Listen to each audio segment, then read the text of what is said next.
Hello students, class 9 के social science के अर्थशास्त्र के लेसन नंबर 1 पालमपुर गांव की कहानी के पार्ट 8 में आपका स्वागत है। बच्चों, आज हम आगे लेसन पढ़ेंगे। पालमपुर में गैर कृषि क्रियाएं।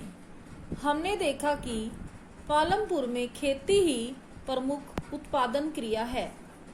अब हम कुछ गैर कृषि उत्पादन क्रियाओं पर विचार करेंगे। पालमपुर में काम करने वाले केवल 25% लोग कृषि के अतिरिक्त अन्य कार्य करते हैं। पहला कार्य है डेयरी, अन्य प्रचलित क्रिया। पालमपुर के कई परिवारों में डेयरी एक प्रचलित क्रिया है। लोग अपनी भैंसों को कई तरह की घास और बरसात के मौसम में उगने वाली ज्वार और बाजरा खिलाते हैं। दूध को निकट के बड़े गांव रायगंज में बेचा जाता है। शाहपुर शहर के 2 व्यापारियों ने रायगंज में दूध संग्रहण एवं शीतलन केंद्र खोला हुआ है, जहां से दूध दूर दराज के शहरों और कस्बों में भेजा जाता है। नंबर 2, पालमपुर में लघु क्षत्रिय विनिर्माण का एक उदाहरण। इस समय पालमपुर में 50 से कम लोग विनिर्माण कार्यों में लगे हैं। शहरों और कस्बों में बड़ी फैक्ट्रियों में होने वाले विनिर्माण के विपरीत पालमपुर में विनिर्माण में बहुत सरल उत्पादन विधियों का प्रयोग होता है और उसे छोटे पैमाने पर ही किया जाता है। विनिर्माण कार्य पारिवारिक श्रम की सहायता से अधिकतर घरों या खेतों में किया जाता है। श्रमिकों को कभी कभार ही किराए पर लिया जाता है। मिश्री लाल की कहानी।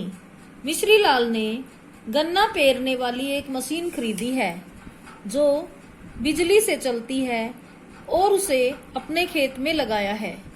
पहले गन्नों को पेरने का काम बैलों की मदद से किया जाता था, पर अब लोग इसे मशीनों से करना पसंद करते हैं।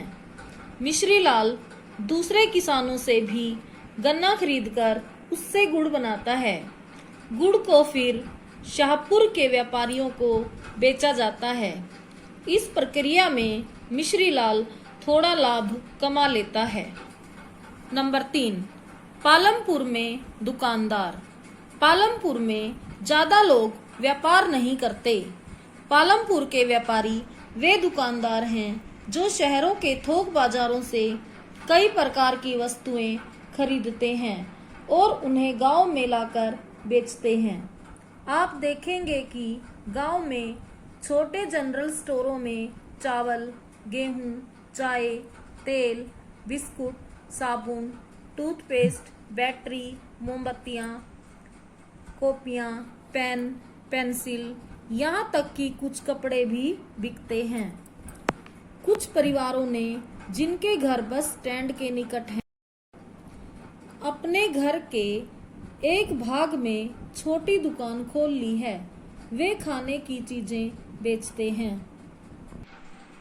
करीम की कहानी। करीम ने गांव में एक कंप्यूटर केंद्र खोल लिया है। हाल के वर्षों में कई विद्यार्थी शाहपुर शहर के कॉलेज जाने लगे हैं। करीम ने देखा कि गांव के कई छात्र शहर की कंप्यूटर कक्षाओं में जाते हैं। गांव में 2 महिलाओं के पास कंप्यूटर अनुप्रयोग में डिग्री थी। उसने उन्हें काम पर लगाने का निश्चय किया।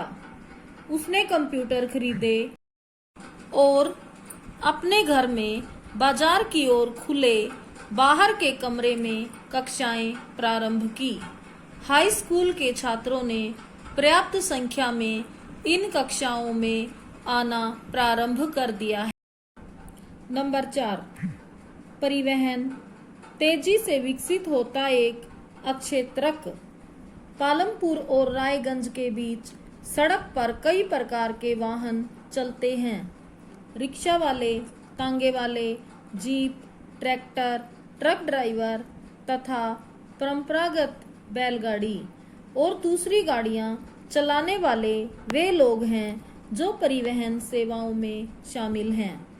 वे लोगों और वस्तुओं को एक जगह से दूसरी जगह पहुंचाते हैं और इसके बदले में उन्हें पैसे मिलते हैं। गत कई वर्षों में परिवहन से जुड़े लोगों की संख्या बहुत बढ़ गई है। किशोर की कहानी। किशोर एक खेतीहर मजदूर है। अन्य ऐसे ही श्रमिकों की भांति किशोर को अपनी मजदूरी से अपने घर परिवार की आवश्यकताएं पूरी करने में कठिनाई होती थी। कुछ वर्ष पहले किशोर ने बैंक से कर्ज लिया था। यह एक सरकारी कार्यक्रम के अंतर्गत था जिसमें भूमिहीन निर्धन परिवारों को सस्ते कर्ज दिए जा रहे थे। किशोर ने इस पैसे से एक भैंस खरीदी।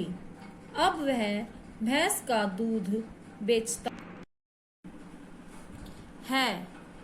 अब उसने अपनी भैंसा गाड़ी भी बना ली है जिसमें वह कई प्रकार के सामान ले जाता है।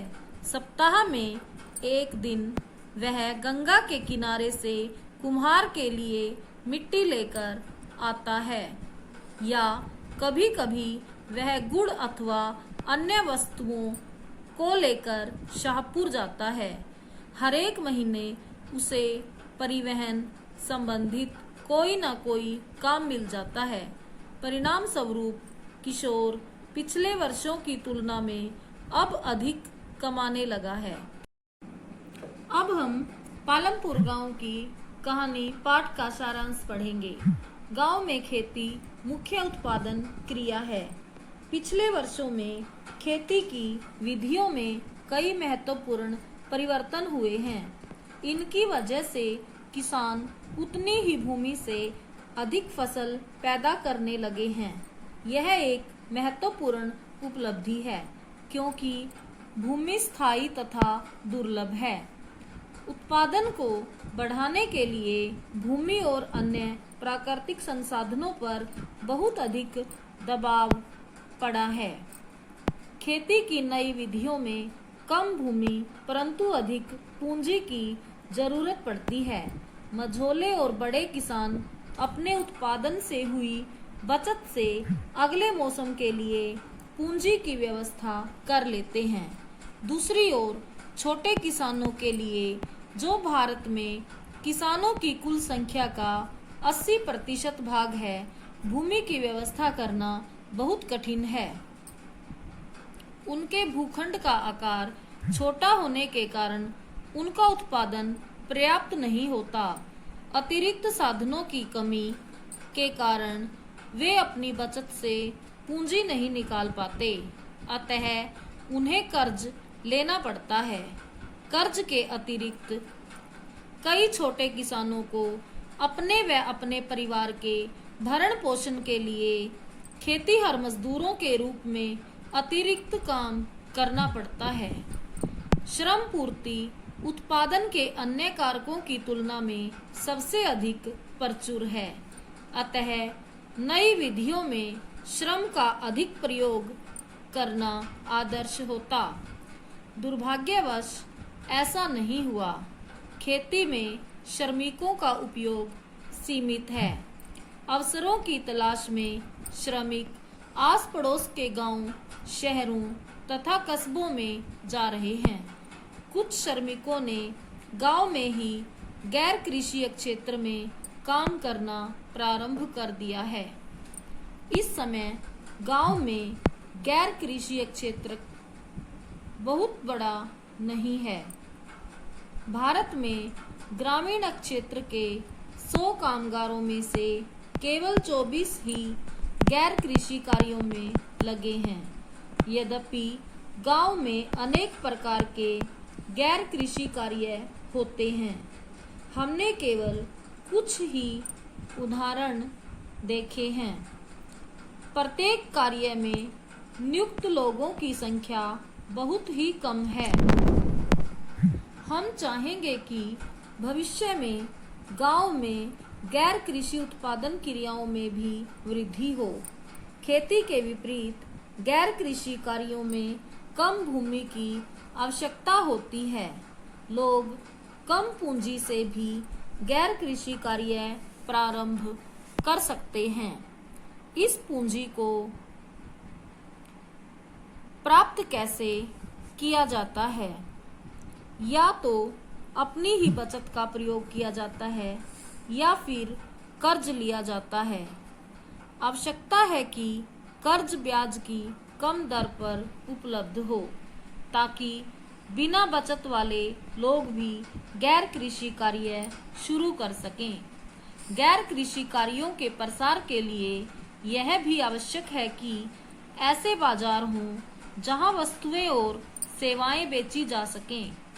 पालमपुर में हमने देखा कि आस पड़ोस के गांव, कस्बों और शहरों में दूध, गुड़, गेहूं आदि उपलब्ध है।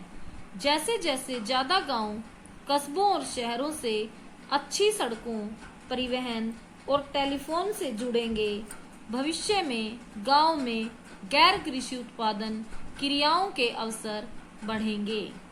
तो बच्चों, आज आपका लेसन पालमपुर गांव की कहानी कंप्लीट हो गया है। धन्यवाद।